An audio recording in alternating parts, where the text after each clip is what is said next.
Toastmaster and honored guest. Well, the word of the day is autumnal.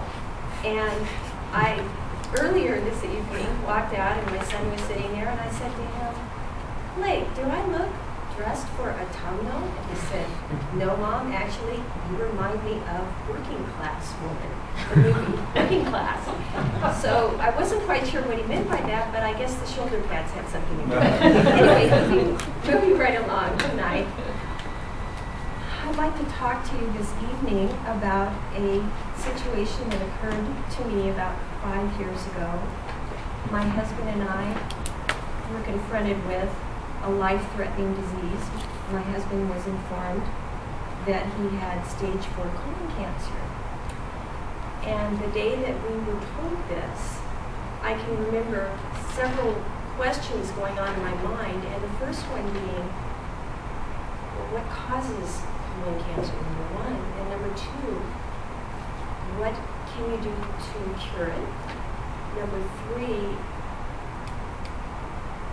how do you go about getting colon cancer? So there were several things going on in my head, many of which were very, very scary. And I just remember thinking to myself, okay, after the trauma settled, what can I do? What can we do to get through this? And first of all, we went on the internet and we learned about colon cancer. Secondly, after that, we went on, we found out what kinds of medicines were being offered for stage 4 colon cancer. And so then, thus came the journey. What are we going to do? First of all, what I did was, and what my husband and I did, I should say, was, we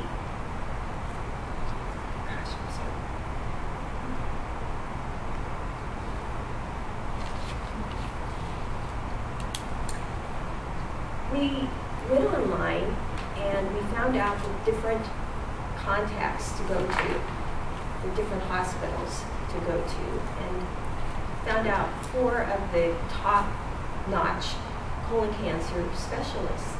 The first one being City of Hope, and that's located in the Los Angeles area. And the second one was USC Norris, which also happens to be in Los Angeles, California. The third one was Sloan Catering, which is in New York. Obviously, we couldn't travel there. And the fourth one was MD Anderson, which is located in Houston, Texas. So the places that we could go to, we actually made appointments and we got all of our medical information together and we went there and we visited them. Spoke to the top-notch oncologists there and asked them what procedures they were recommending that we do. And they told us which types of chemo drugs that they recommended. And the third, we called the other facility, Sloan Catering, and we talked to a specialist there, and he informed us the same information, that this is what the chemo treatment that should be handled for that specific thing. And we did the same thing with MD Anderson. Everything pointed toward Kaiser Permanente, which was our actual medical facility that we were using, because they were going to do the same type of treatment. So it was a no-brainer. We decided we were going to go with Kaiser. We didn't have to pay excess monies in order to do so. Secondly, what I did was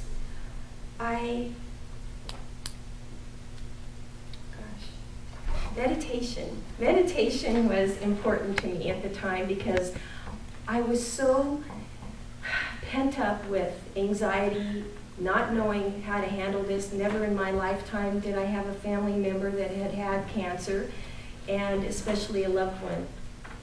And I definitely had a loved one. So we began this meditational journey with this audio, and it was fascinating because we actually, both of us went through this, and we continue to do this repeatedly, where we would sit there and meditate and pretend we were trees. and that the cancer tumor was located in the base of the tree. And then we would imagine the cancer moving through the trunk of the tree out through the roots. And it was an incredible experience. And we did this repeatedly, like I said. We also listened to tapes, you know, talking about relaxing and going through all of that. And that helped work good as well. Thirdly, what we did was, I needed something a little more than just meditation and a little more than educating myself on the disease. And so I went to the bookstore and I picked up a couple of books. Well, actually, several books. I passed it out. Oh, well. Please bring those back. I thought that's what you meant. No, that's okay. All right. Very good, John. The first book that I read was Love, Medicine, and Miracles, and I did this when I was going through, you know, Lee was going through surgery, and I needed something to occupy my mind. And so I found this person, Bernie Siegel, to be very fascinating.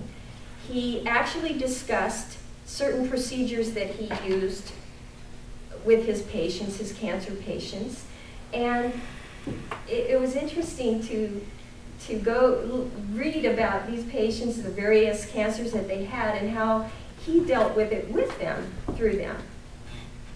The second book was Man's Search for Meaning by Viktor Frankl, and I recommend everybody pick up this book.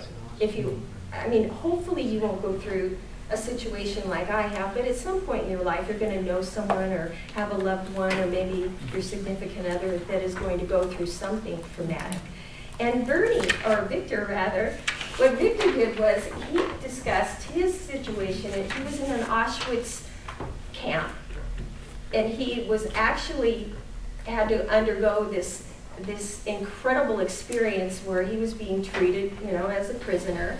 And he went through his experience and how he managed it, and how he was able to still want to live, even after knowing that his family members probably were not still alive, and that he was probably the only one left in his family that was actually breathing, for the moment that is.